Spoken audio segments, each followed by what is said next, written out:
안녕하십니까, 양문석입니다. 생방송으로 진행하는 시사토론 라운드. 오늘은 교육의 도시라 불리는 우리 지역이 직면한 지방교육의 위기, 또 그에 따른 대응 전략과 또 이 학령 인구 감소라는 새로운 변화에 맞춘 그에 따른 우리 미래 교육의 패러다임에 대해 이야기 나눠보겠습니다.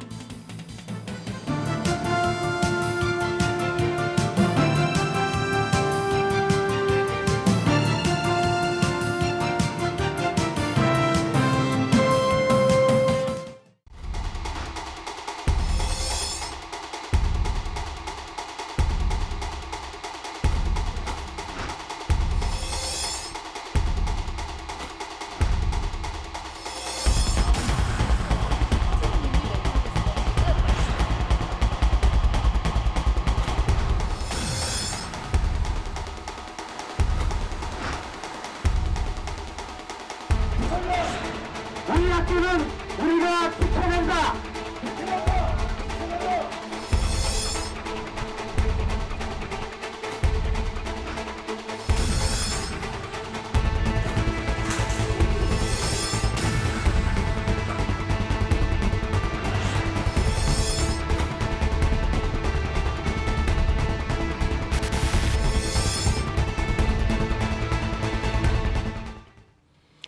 네, 생방송 시사토론 라운드. 오늘 나와주신 분들 소개를 해드리겠습니다. 충청북도 의회 박성원 의원 나오셨습니다. 네, 반갑습니다. 안녕하십니까?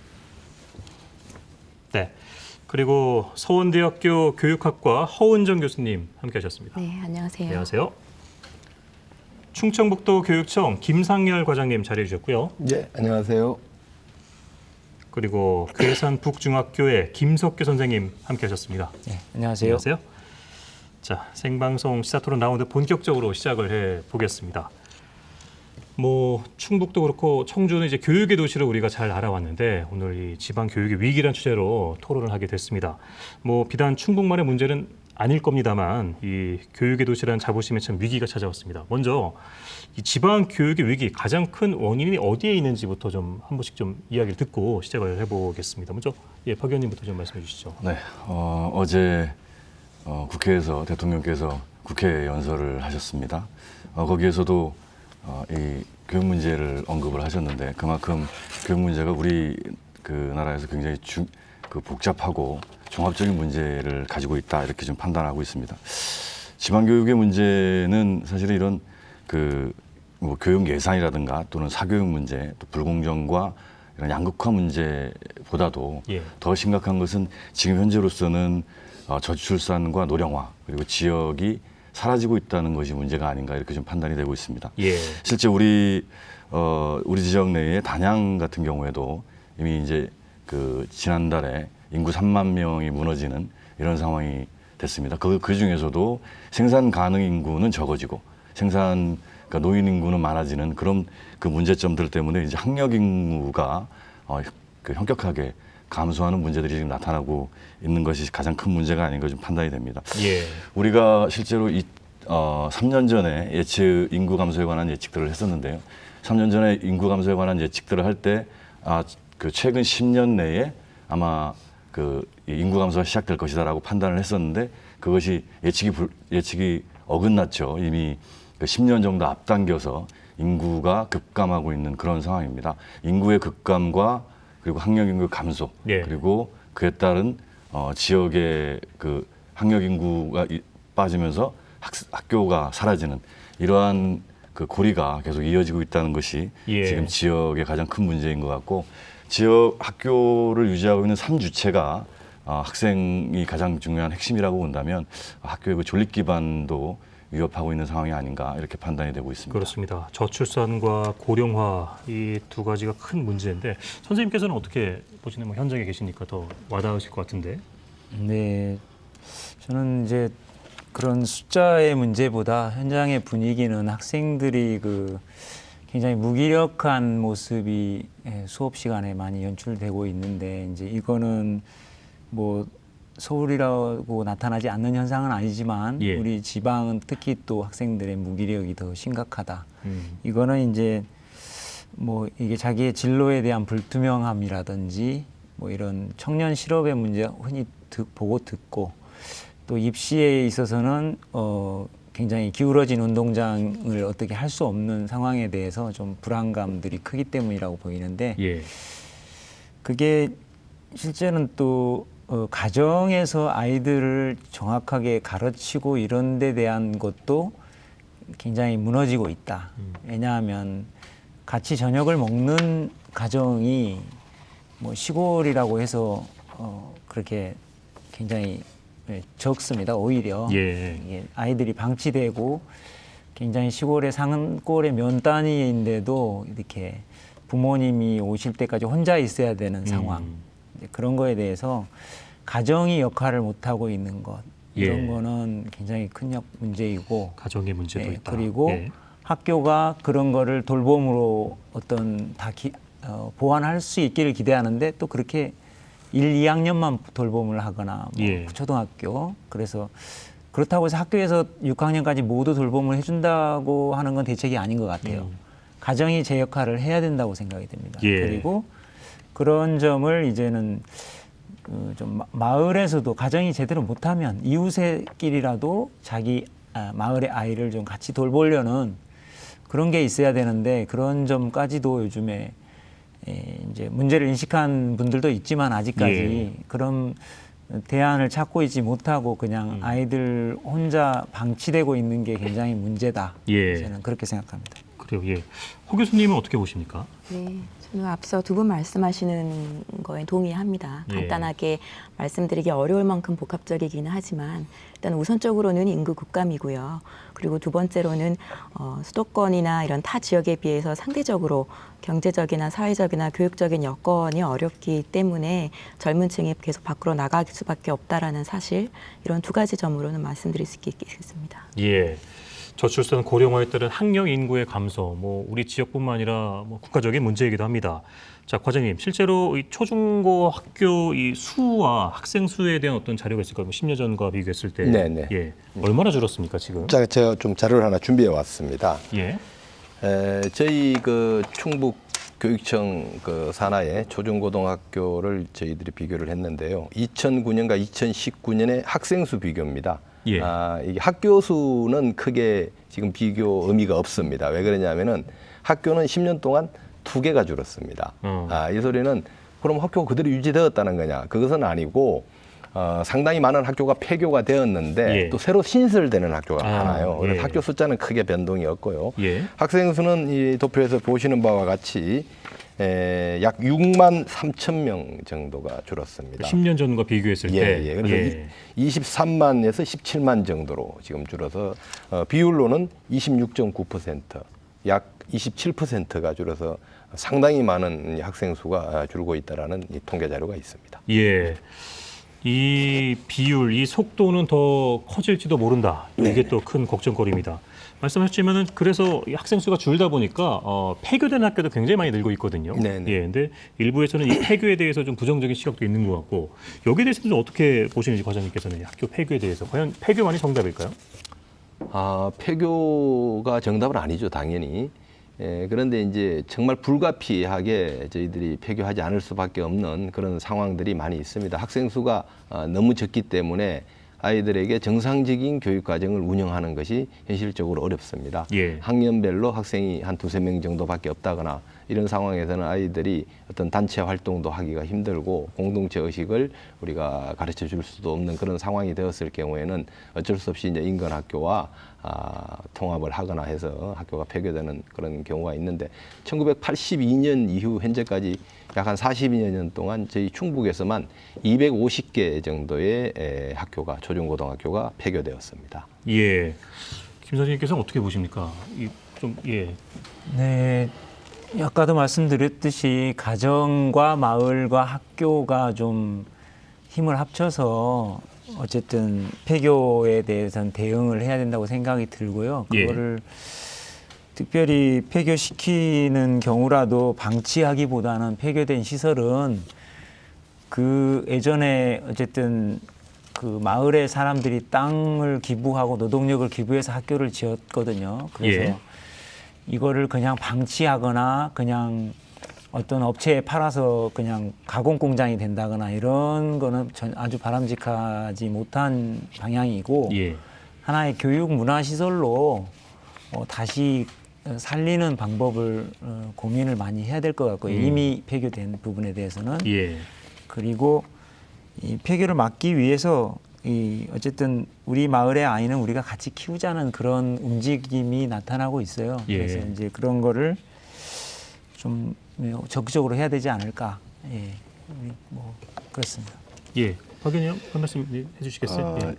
주로 이제 학교 투표학 관련된 거를 이야기하다 보면 그러니까 중앙정부나 또 교육당국에서는 이런 자료들을 많이 제출을 합니다. 그러니까 뭐 전국의 그 초등학교 신입생이 1명인 학교가 뭐 35개교가 된다. 그러니까 그 다음에 어린이집이 6개월 만에 뭐 한 그 1,600곳 정도가 문을 닫았다라든가, 예. 또는 뭐 산부인과가 9년새 20% 이상이 사라졌다. 이런 그 수치들로 계속 하면서 통폐합 정책을 추진을 해왔거든요.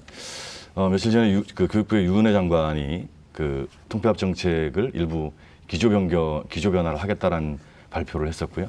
그리고 우리 충청북도교육청의 부교육감으로 계시던 그 교육부의 기획조정실장께서도 이 통폐합 정책이 이제는 그 일방적으로 진행되면 안 될 것 같다는 그 이야기들을 했습니다. 그런데 사실은 너무 늦었습니다. 이 예. 상황이 너무 늦었고요.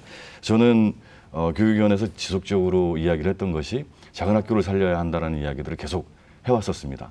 그런데 이 중앙정부에서 진행된 통폐합 정책들은 굉장히 좀 그 일방적이고 획일적이고 그 계량적 치수를 가지고 그 학교들을 선정해서 통폐합 학교가 선정이 되면 천정에서 물이 떨어져도 그 수리를 안 해주고 방치를 하고 있었습니다. 예. 이런 문제에 있어서는 우리 그 충청북도 교육청도 이런 비판에서 자유로울 수 없다 이렇게 좀 보고 있습니다. 예. 이게 우리가 보통 생산 가능 인구가 감소가 되면 이거를 양적인 측면에서의 생산 가능 인구라고 이야기를 하잖아요.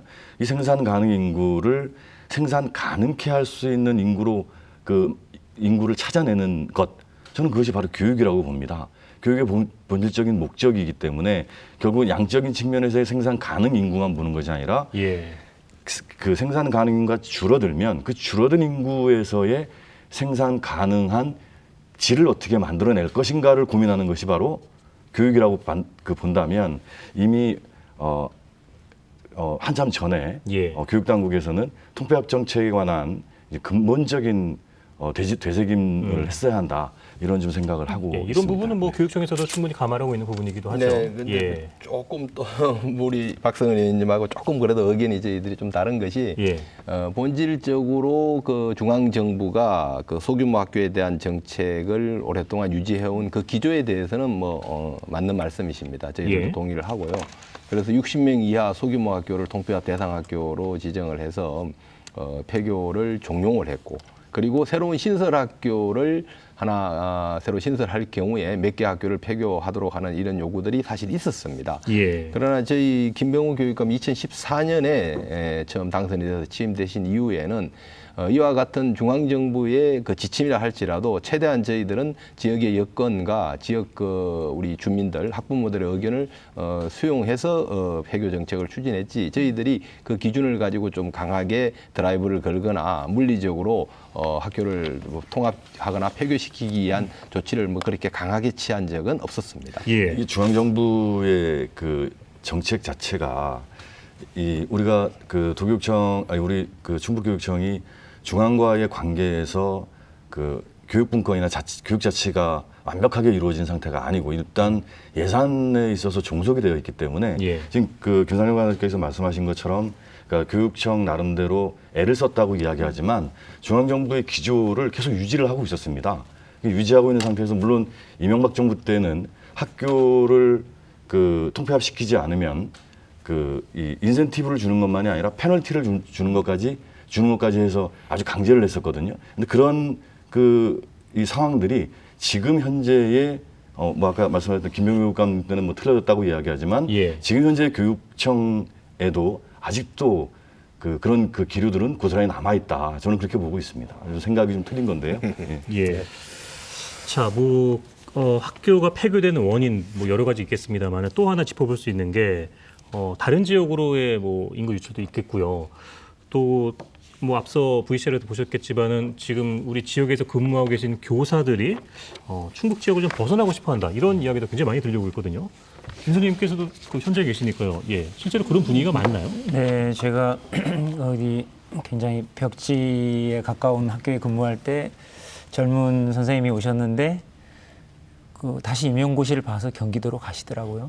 다시 시험을 보셨다고요? 네, 그러니까 얼마나 견디기 힘들었으면. 근데 사실 이해가 되는 게 그 선생님이 살 만한 집이 그 시골에 없어요. 예. 근데 억지로 좀 그 인근 도시에서 멀리 차를 몰고 또 이렇게 막 계산이면 충주 같은 데서 이렇게 출퇴근을 한다든가 힘들게 다니고 예.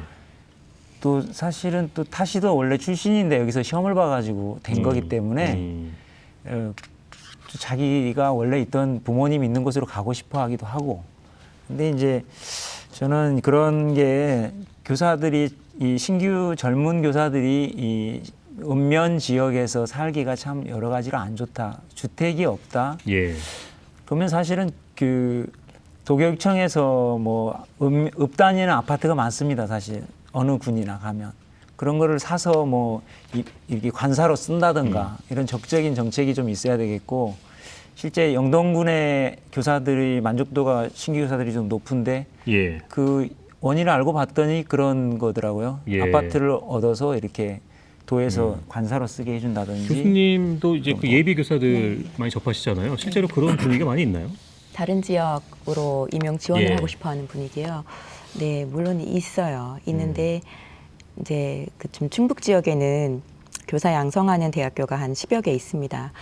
초등학교 교사를 양성하는 교육대학교도 있고, 그리고 중학교, 고등학교 교사를 양성하는 사범대학이나 일반 대학이라도 교직과정이 설치되어 있는 학교가 있거든요. 예. 그러니까 학교마다 지금 편차는 좀 있겠지만 지금 제가 알기로는 대략적으로 충북 지역에서 고등학교를 나와서 대학으로 입학한 학생들이 전부를 차지하고 있지 않아요. 한 40% 정도에 가깝고, 그럼 나머지 60%는 다른 지역에서 유학을 와서 공부를 하고 있는 거기 때문에 예. 말씀하신 그 교사분 사례처럼 자기가 원래 있던 아버지 어머니랑 함께 고등학교까지 나왔던 곳으로 지원을 하고 싶어하는 부분도 상당 부분 있습니다. 그것 때문에 충북 지역의 교사 양성기관에서 양성을 받은 그 예비 교사들이 오롯이 충북으로 가지 않은 어떤 조건들도 예. 일단은 가지고 있어요. 네, 두 번째로는 이거는 결국에는 인구 절벽과도 좀 연결되는 이야기인데, 그런 그 나머지 한 60~70%의 예비 교사들은 일터의 후보지, 일터로서의 학교 후보지가 두 군데인 거예요.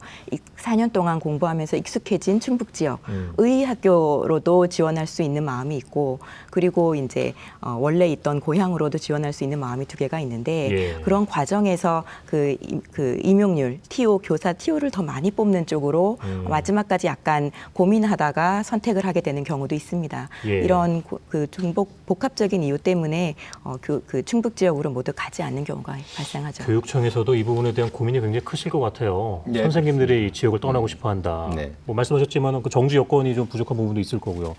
어떻게 보고 계십니까? 그 최근 5년 동안 저희들이 통계 자료를 좀 봤는데, 타 시도로 충북에 임용되어서 발령이 난 교사가 타 시도로 이동을 하고 싶다고 신청한 교사가 약 한 3,100여 명입니다. 3,100여 명이요? 예, 예. 1년에 한 500여 명 정도씩 예. 신청을 했죠. 예. 물론 신청했다고 해서 그분들이 다 시도로 이렇게 이동을 할 수 있는 것은 아니고요. 왜냐하면 교원 인사라는 것은 시도 간의 인사는 1:1 교류를 원칙으로 하고 있습니다. 저희가 한 명을 가면은 그쪽에 시도에 있는 분이 또 한 명이 오는 거죠. 예.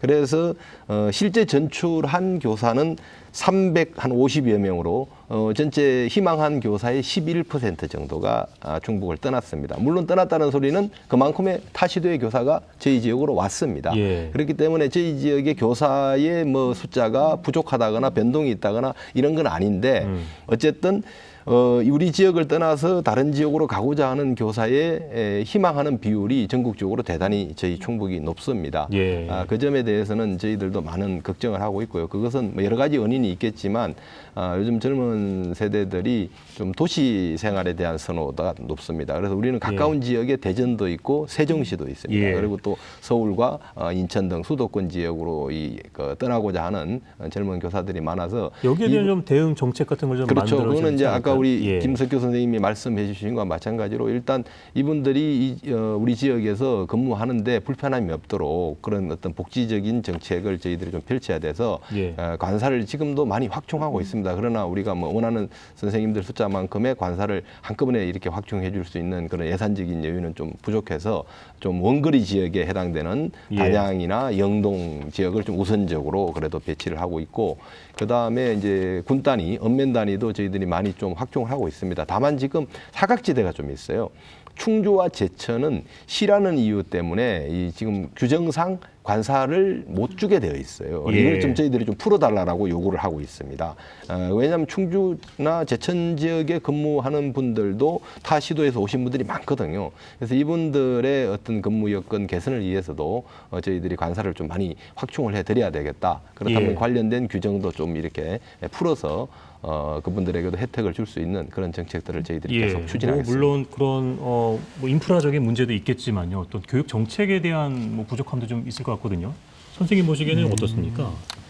저희는 이제 그 마을과 학교가 같이 되는 그런 거를 그 농산촌에서는 특히나 아까 말씀드린 대로 학교만으로는 해결할 수 있는 문제가 별로 해결할 수 있는 그런 능력이 없을 때 예. 마을에 이렇게 훌륭하신 교사 역할을 하고 아이들과 돌보는 관계를 형성할 수 있는 분들이 있으면 그런 분들하고 같이 하려고 하는데, 이제 선생님들이 그런 분들하고도 좀 신뢰 관계가 만들어졌으면 좋겠어요. 근데 젊은 그 교사들이 농촌을 별로 안 좋아하는 문제도 있지만 예. 이분들이 한번 오면은 이렇게 좀 오랫동안 있으면서 안정적으로 그 마을 분들하고 쉽게 말해서 마을 축제도 같이 만들고 뭐 이런 좀 문화적인 향유를 해볼 수 있는 데 대해서 뭔가 그런 게 좀 있고 예. 그래야 되는데, 이 뭐 예를 들면 뭐 작은 영화관을 운영하는 곳들이 옥천이라든지 뭐 몇 곳 생겼어요. 그런 데는 젊은 교사들이 또 어울릴 수 있는 하나의 청년들의 그 그룹이 생기니까 예. 또 젊은 교사들이 외롭지 않은 거죠. 이게 청년들의 그룹이 같이 만들어지면서 그게 학교도 사실은 굉장히 기댈 수 있는, 학생들에게도 굉장히 좋은 영향을 주지만 예. 교사들과도 같이 옛날에 운동회 하면 마을에 모든 잔치가 됐던 그렇죠, 그렇죠. 그런 거를 좀 어떻게 살려보자는 커뮤니티를 좀 만들어야 그렇죠. 된다. 그런 예. 교사가 그런 커뮤니티의 일원으로까지 됐으면 좋겠다. 예. 박 의원님 어떤 뭐 여기에 대해서 좀 좋은 아이디어 좀 있으실까요? 인사교류 관련된 거 잠깐 한 가지 잠깐 좀 예. 덧붙여서요. 이게 지금 저희 교육청 입장에서는 이 충청고등교육청 입장에서는 지금 현재 원칙을 1대1 교류를 원칙으로 하고 있거든요. 근데 사실은 이 1대1 교류 원칙의 이전에 그 교육부에서는 수도권이나 서울 지역은 그 일반 교류 다 풀어놨습니다. 그게 아마 풀은 지가 한 1년 정도 아니면 올해 정도 푸른 걸로 알고 있는데요. 우리가 그 전출입자가 전출하고자 하는 희망자가 워낙 많기 때문에 예. 교육청 입장에서는 이걸 풀 수가 없는 거죠. 이게 비율이 안 맞으니까 그 1대1만 원칙으로 하는 거란 말이죠. 예. 그러다 보니까 실제로 이쪽 충북 지역에 들어오고자 하는 그 일반 교류를 원하는 교원들도 사실 받지 못하고 있는 이런 상황이 되고 있습니다. 그러니까 가는 사람에 대해서 가고자 하는 사람은 1대1로 뭐 할 수밖에 없지만 오는 사람에 오고자 하는 희망을 하는 사람들은 좀 적극적으로 경험이 있고 능력 있는 교원이라면 그 적극적으로 좀 적극 행정들을 좀 했으면 좋겠다라는 예. 요구들을 좀 하고 싶은데요. 이게 그 교원 인사는 굉장히 구체적이고 아주 세세하게 그 항목이 구분되어 있습니다. 그래서 뭐 0.0몇 점으로 다 이렇게 그 굉장히 디테일하게 돼 있기 때문에 이것을 기계적으로만 만약에 그 교원 인사를 하고자 한다면 예. 컴퓨터로 그냥 돌리면 되는 거거든요. 그렇게 해서는 도교육청에서의 그 교원 인사 관련된 적극적인 행정이 좀 안 보인다. 그래서 저희 교육위원회에서도 또 저도 그렇고 예. 지속적으로 교원 인사에 관련돼서 좀 적극적인 의지를 좀 가졌으면 좋겠다라는 예. 얘기는 사실 여러 가지 한계는 제가 예, 행정적 한계는 좀 알고 있습니다만 근데 교사가 아무리 그 인사 기준에 의해서 배치를 해도 시골의 작은 학교는 교사 수가 절대로 부족합니다. 그렇죠. 래서 예. 저는 사실은 뭐 그런 식으로 뭐 해결될 정도가 아니고 교사 수만 부족한 게 아예 아니라 예, 신규 교사, 기간제 교사, 뭐 정규 계약제, 교사를 뭐 많습니다. 일단 뭐 네. 이거 법적으로 뭐 학급수 뭐 기준 이렇게 걸려 있어서 못 늘린다고 하는데 예. 그래도 그 정규 교사가 있는 게 제일 도움이 돼요. 한 분이라도 더 있는 게. 근데 그것도 안 된다면 사실 강원도 같은 데서 많이 쓰는 정책인데 교무 실무사라도 2명이 있었으면 좋겠어요. 왜냐하면 작은 학교라고 하더라도 공문을 처리하는 게 제일 교사들이 힘든 일이거든요, 요즘에. 학교가 왜 이렇게 공문이 많아졌는지는 모르겠어요. 그거는 여러 가지 원인이 있는데 예. 선생님들이 농담으로 그럽니다. 공문 처리하는 틈틈이 수업한다고. 근데 그 공문 처리를 할 수 있는 실무사를 배치하는 거는 교육청에서 도교육청에서 예. 충분히 할 수 있다고 생각이 돼요. 강원도는 하는데 왜 우리는 못 할까요? 자, 예. 일단 그 학교마다 선생님이 부족한 것도 사실이고요. 아까 말씀하셨지만은 한 해에 한 500여 명 정도의 선생님이 다른 지역으로의 전출을 원한다. 어떻게든 우리 지역의 선생님들이 많이 좀 오고 싶어하고 많이 좀 잡아두는 그런 정책도 좀 필요할 것 같은데 교수님 보시기에는 여기에 대한 해결책 어떤 정책이 좀 필요할 거라고 예, 보세요? 해결책이란 단어 너무 무거운 요구같이 느껴져서 의견을 말씀을 드리면 사실 선생님께서 말씀하신 거랑 좀 연결해서 답변을 드리고 싶었어요. 예. 그러니까 말씀하신 예로는 행정실무사를 말씀해 주셨는데 일단 작은 학교는 여러 뭐 제도의 조건을 풀건 이거랑 상관없이 정말 그냥 그 현상 자체가 절대적으로 사람 수가 부족해요. 그래서 대규모 학교일 경우에도 똑같이 행정적인 업무도 계속 많고 여러 가지가 있지만 업무 분장할 수 있는 그 전체 총수 자체가 너무 적은 상황이라 뭔가 시스템적인 보완 자체가 필요한데 그 작은 학교에서는 선생님들의 헌신으로 메꿔지는 경우가 너무 많아요. 예. 몸을 불사르면서 따라서 작은 학교이기 때문에 가지고 있는 이점도 물론 있죠. 행정 업무 분장 시스템을 작은 학교 특색에 맞춰서 어떻게든 바꿔본다든가 그런 건 있지만 일손을 개인의 열정으로 메꿔지게 하는 부분을 좀 제도적으로 막는 거창하지는 않아도 이런 일손을 돕는 정책부터 예. 그런 거 하나씩 좀 나가야 할 필요는 있다고 봅니다. 자, 이번엔 예산 얘기를 해보자. 아무래도 뭐 그 예산이 부족하기 때문에 선생님을 더 뽑는 데도 어려움이 있을 거고 실제로 과장님, 그 교육청의 지방교육재정 교부금이죠. 네네. 어느 정도입니까 지금? 그 지금 뭐 우리 진행자께서 말씀해 주신 그 예산은 어떤 부분인지 제가 정확하게 좀 확인을 해야 될 것 같은데요. 우리가 이제 중앙정부로부터 교부금을 받아서 이제 운영을 하고 있습니다. 예. 근데 이제 중앙정부 교부금은 국세의 그 20.46%라고 하는 예, 예. 비율이 교육으로 쓰이도록 그렇죠. 이렇게 예. 정해져 있고 그 비율에 따라서 저희들이 교부를 받아서 예산을 집행하기 때문에 지금 요즘 작년 재작년 해서 최근 한 2, 3년간은 중앙정부의 재정 수입이 상당히 좋았습니다. 예. 그래서 저희한테 교부되는 예산도 넉넉합니다. 그래서 예산이 뭐 크게 중앙정부 교부금이 부족하다거나 이런 문제는 아닌 것 같고요. 예. 이제 다만 이제 지방에서 이제 지방자치단체가 저희들에게 이전해주는 그 수입이 좀 있습니다. 예, 예. 그거는 이제 뭐 법정 부담금도 있고 비법정 부담금도 있고 또 교육 경비도 있고 여러 가지 이제 내용들이 있는데요. 그 중에서 이제 우리처럼 이제 충북처럼 지방자치단체가 좀 재정 자체가 열악한 예. 자치단체들이 많지 않습니까? 그러다 보면 이제 그 자치단체들이 자신들의 그 자치단체 공무원들의 인건비도 제대로 충당하지 못할 정도의 재정이 열악한 자치단체는 지역 관내에 있는 학교의 그 교육 관련 예산을 지원하지 못하도록 이렇게 행정안전부가 규제를 하고 있어요. 저희 충북 같은 경우는 11개 시군 중에서 6개의 자치단체가 여기에 걸려 있어요. 예. 단 한 푼도 우리 교육 쪽에 투자를 할 수 없도록 이렇게 제한을 시켜놓는 부분이 있죠. 그러다 보니까 아무래도 대도시나 강역 그 도시들에 비해서는 우리 충북의 자치단체로부터 우리 교육청이나 학교로 지원되는 그 교육 관련 예산 지원은 예. 매우 열악한 더 것이 빠듯하겠네요, 현실입니다. 그러면. 예. 자, 여기에 대해서 뭐 이 도와 충북 교육청 간의 그 관계에 대해서 뭐 여러 가지 뉴스도 나오고 뭐 얼마 전에 뭐 명문고 문제도 있었고요. 뭐 고등학교 무상급식과 관련된 문제는 요 예산과 관련된 문제였는데 네네. 이런 부분에 있어서 협력은 잘 되고 있습니까? 협력 그렇게 뭐 잘 되는 건 아니죠. 네. 잘 된다고 볼 수는 없을 것 같습니다. 예. 그 완화를 하지는 않고 그러다가 잘 안 되니까 이제 급식급이 조정할 때도 매번 서로 좀 충돌도 되고 그것 때문에 또 지역의 언론의 뉴스거리도 되고 했던 적이 이제 있었던 것이 사실이고요. 예. 그거는 뭐 저희들이 지방자치단체에 대해서 뭐 불만을 얘기하기보다도 아까도 제가 잠깐 말씀드렸다시피 우리 이제 충북도의 자치단체 자체도 지금 재정적으로 열악해요.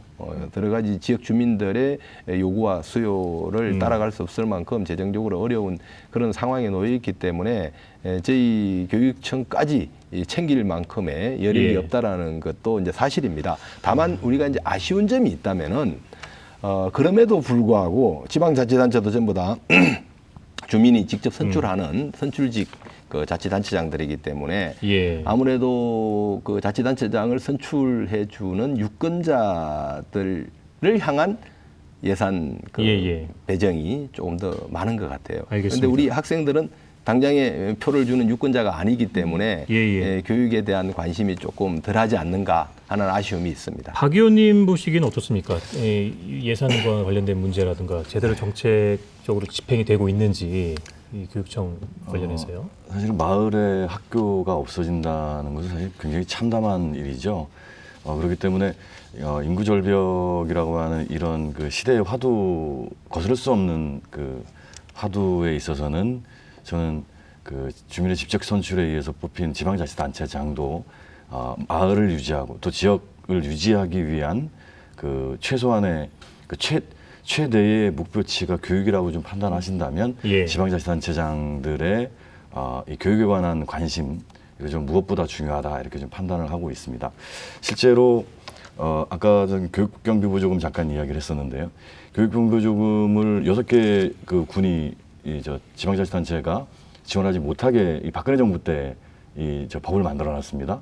그래서 충청북도교육청은 교육위원회하고 같이 해서 지난달에 이 교육경비보조금을 받을 수 없는 줄 수 없는 지방자치단체에도 이 특정한 사업에 대해서는 그 경비를 지출할 수 있도록 조례를 만들었습니다. 그 조례에 의해서 지금은 조금 그런 어려운 지역들이 좀 원활하게 좀 숨통을 튀어가고 있는 상황인데요.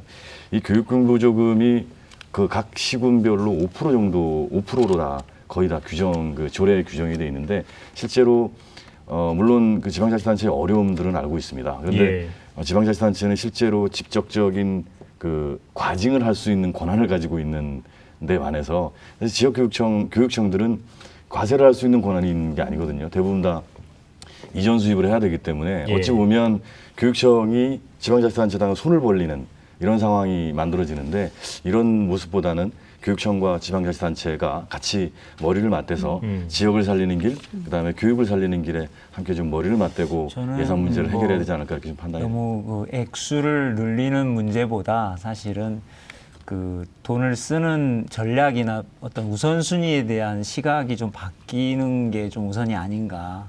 어떻게 돈을 확보할까 이 생각만 하기보다는 이제 뭐 도로공사 하는 돈이 사실은 제일 많이 쓰인다고 우리가 느껴요. 이렇게 느끼기는 하지만 우리가 정작 그 학생들이 읍내에 모여서 뭐라도 하려고 하면 저 면 단위 시골에 있는 학생이 올 수 있는 부모님이 생업을 중단하고 태워주지 않는 이상 나오지 못하는데 그 길을 좋게 닦으면 뭐합니까? 차라리 청소년들에게 택시를 행복 택시를 운영하겠다. 1,000원만 내면 어디든지 이용할 수 있도록 청소년에게는 허용하겠다든지 그러면 면 단위까지 뭘 만들어주지 못했다면 읍에 있는 거라도 쓰려고 학생들이 나올 수 있거든요. 그건 군이 그렇게 많은 돈이 드는 게 아닌데 안 하고 있는 거죠. 그런 세부적인 부분까지 좀 신경을 써야 되겠네요. 우리 가정폭력의 사건이 나서 학생이 지금 집을 나와서 그룹홈에 가야 되는데 괴산에는 그룹홈이 없어요. 청주까지 가서 이 학생이 청주에서 아침에 괴산까지 학교를 옵니다. 그 먼 거리를 그룹홈에서 그런 이 학교 밖 학생 사실은 학업 중단 위기 학생인 거죠 지금. 그런 데 대해서는 지자체가 투자해야 되거든요. 그리고 교육청도 학교 밖 학생이 되기 전에 해야 돼요. 근데 교육청하고 서로 협력하기보다는 학교 밖 학생만 도교육청이 그 지자체에서 챙기면 된다. 예. 우리는 또 안에 있을 때만 챙기면 된다. 서로 영역 다툼을 하면서 실제 학생들은 방치되고 이제 그런 데 대해서 비슷한 부분일 것 이렇게 같아요. 협력이 예. 안 되는 이게 굉장히 학생들에게 실제 피해가 예. 가고 있다는 점을 말씀드리겠습니다. 앞서도 얘기 나왔지만 이 학교를 없애는 것만 능사가 아니라고 해서 작은 학교 살리기 정책을 많이 폈었습니다. 허 교수님, 이게 좀 지방 교육 해법으로서 좀 효과가 있다고 보시나요? 효과를 일부 가지고 있습니다. 전 분명히 지지하는 입장이에요. 그러니까 작은 학교 살리기 정책은 일단은 예비교사 유입보다는 좀 현재 있는 교사들에 대한 어떤 대책 중에 하나로 보는데, 작은 학교 살리기는 작은 학교만이 가지고 있는 걸 극대화했을 때는 상당히 잘 굴러갈 수 있는 부분이라고 생각합니다. 예. 아까 잠깐 말씀드린 것처럼 그 학교 운영 시스템을 자기화할 수 있는 어떤 전략을 필 수가 있고, 그리고 교장이나 구성원, 교장 포함한 교사분들이나 학생들의 철학을 좀 같이 공유할 수 있는 노력의 여지가 좀 깊습니다. 그런데 저는 이제 여기서 정책을 일부 지지한다고 말씀을 드린 이유가, 정말로 긴 시간 동안 건강한 갈등을 거쳐서 작은 학교가 이제 안착한 그거를 보고 사례로 정책적으로 그냥 뿌릴 경우에 예. 구조적인 측면만 그냥 가지고 와서 따라하게 하게 된다면 결국에는 학교 교사분들이 또 한 번 너무나 많은 시달림을 받게 돼서 예. 그런 부분에 대해서 즉각적으로 뭔가 정책적인 조급증을 가지고 작은 학교 살리기를 정책적으로 확산해야 된다, 이런 식으로 나아가선 되는 건 안 될 것 같고요. 예. 그러니까 선생님들이 정말 원하는 여건이 뭔지, 어떤 조건을 원하는지를 좀 면밀하게 살펴봐야 되는 부분이 있다고 생각을 합니다. 예. 자, 생방송 시사 토론 라운드 함께하고 계십니다. 오늘은 현실로 다가온 지방교육 위기에 대한 다양한 이야기 나누고 있는데요. 어느 한쪽에서는 지방교육의 위기가 지역 소멸로까지 이어질 것이다, 이런 얘기도 하고 있습니다. 김 선생님 보시기엔 느끼시나요, 실제로? 네, 그 지역 소멸이라는 게 느껴지는 거는 이제 노인분들이 많은 갈수록 늘어나는 게 느껴지고요. 근데 예. 제일 뚜렷한 거는 이 청년이 없다. 청년이 안 보여요, 길거리에. 안 보이고, 청년 교사들이 어울릴 수 있는 그런 청년, 그런 게 느껴지고, 그런, 글쎄, 충북도청에서도 사실 해야 될 일이고, 그런데 타시도에 비해서 청년들을 농촌에 유치하려는 노력을 그렇게 안 하는 것 같아요. 이렇게 전남이나 이렇게 좀 절실하게 느낀 곳에서는 예. 파격적인 대책을 가지고 청년들을 유치해서 그 청년들이 산촌 유학센터를 운영하고 그렇게 하더라고요. 이게 청년들을 유치했더니 청년들이 교육에 도움이 되는 뭔가 어떤 인프라를 갖추고, 예. 또 군에서 뭔가 투자를 하면 우리는 청년이 없으면 사실 그 운영할 사람이 없어요. 폐교를 살려놨다. 그 운영할 사람이 있어야 되는데 예. 청년들이 사실 있어야지 그게 거기서 모도하고 그렇죠. 청소년들하고 어울릴 수 있는데 그게 안 됩니다. 박 의원님, 도에서도 이 부분에 대해서 좀 신경을 쓰고 있지 않나요?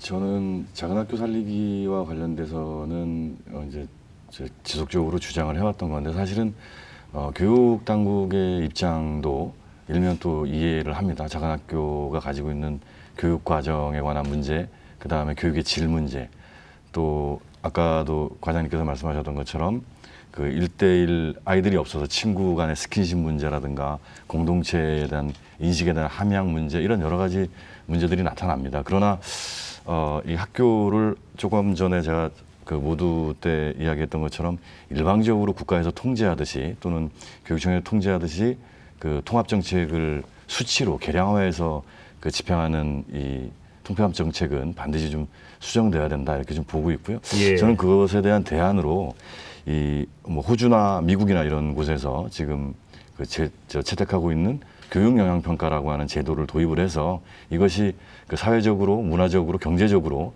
또 지역의 마을 주민들에게 심리적으로, 폐교단 학교의 학생들에게 미치는 영향까지 종합적으로 분석해서 그 교육 영향 평가를 분석을 해서 그 학교 통폐합을 결정하는 이런 그 교육 영향 평가 제도를 도입을 해야 된다, 이렇게 좀 판단을 하고 있습니다. 예. 아무래도 그런 제도도 중요하겠지만, 일단 아까 말씀하셨듯이 청년들이 이 지역을 떠나고 계속 시골에는 어른들만 계시고 이런 문제를 근본적으로 해결하지 않는 이상은 교육도 당연히 좀 위기가 아닐까 싶거든요. 도에서나 뭐 교육청에서는 이런 부분은 당연히 관심 갖고 보고 계신 거죠. 네, 그렇습니다. 저희 뭐 교육청이 당장에 이제 교육에 관한 문제는 저희들이 소관 부서고 또 지역의 학교를 어떻게든 살려서 지역 학교가 그 지역 공동체의 구심점이 될 수 있도록 하는 역할을 해야 된다라는 것은 저희들의 기본적인 생각입니다. 예. 그럼에도 이제 불구하고 인구가 급격히 이제 줄어들면서 지역의 학령 인구가 감소되니까 통폐합 문제가 이제 계속 이런 논의가 되고 있는데요. 그렇다 하더라도 지역 주민들과 또 학부모들과 저희들이 함께 고민을 하면서 아무리 작은 학교라도 특히 생활 밀착형 학교라고 할 수 있는 초등학교와 중학교만큼은 예. 지역에 반드시 유지가 될 수 있도록 하는 정책을 저희들은 꾸준히 펼쳐나가겠습니다. 자, 박 의원님, 소멸 고위험 지역의 학생 수하고 이 소멸 저위험 지역 학생 수 이게 좀 현저하게 좀 차이가 있나요? 나오는 게 있습니까? 네, 지금 이 지방 소멸 지수 관련돼서 20세에서부터 39세까지 그 가임 여성 인구 관련돼서 이제 보고서가 제출이 된 게 있는데요. 지방 소멸 주의가 전국에 72곳이고 그다음에 위험 지역이 85곳입니다.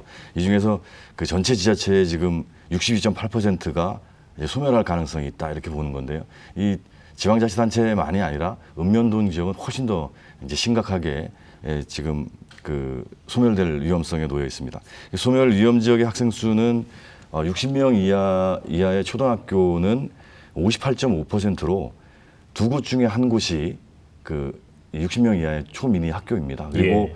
30명 이하의 초등학교는 25.4%로 네 곳 중에 한 곳이 30명 이하의 초등학교 초미니 학교들로 지금 그 구성이 되어 있어서 실제로 굉장히 심각한 상황이라고 볼 수 있는 상황입니다. 자, 교수님 아무래도 이 뭐 당장 출산율을 높이기는 어려울 것 같고요. 어떻게 보면은 이 지역 경제를 살리는 일, 교육과도 밀접한 연관이 있거든요. 네. 이 두 개가 좀 패키지로 좀 이루어지지 않을까라는 생각도 들거든요. 어떻게 보시나요? 교육과 취업이요. 예. 네. 일단 저는 사범대학에 있으니까 모든 전체적인 거를 말씀드리기보다 사범대학에 교사로 나갈 사람들과 취업의 연계 이런 생각은 해봤었어요. 예. 그런데 이제 일단 예비교사가 충북으로 진입할 수 있게 하기 위해서는 취업이 연계가 돼야 되지 않을까? 이런 생각부터 각 직업군 직종에서 할 수 있을 텐데 이쪽에서도 이제 다른 직업군이랑은 다르게 일학습 병행제 이런 방식으로 그 청년들이 학습 경험을 한 것이 바로 자신의 일터로 이어지게 되는 부분이 가장 좋은 정책 중에 하나죠. 예. 근데 이제 사범대나 교대처럼 예비교사 군들에서는 그렇게 교원 수급, 지방에 따른 교원 수급 문제도 있고 그런 부분을 바로 적용시키기 어려운 점도 있어서 또 영역별로 또 다르게 접근해야 될 문제긴 합니다. 예. 선생님 보시기엔 어떠세요? 저희는 이게 뭐 농촌의 인구가 적어진다 그래서 반드시 뭐 그렇게 절망적이라고 생각하지는 않고요. 예.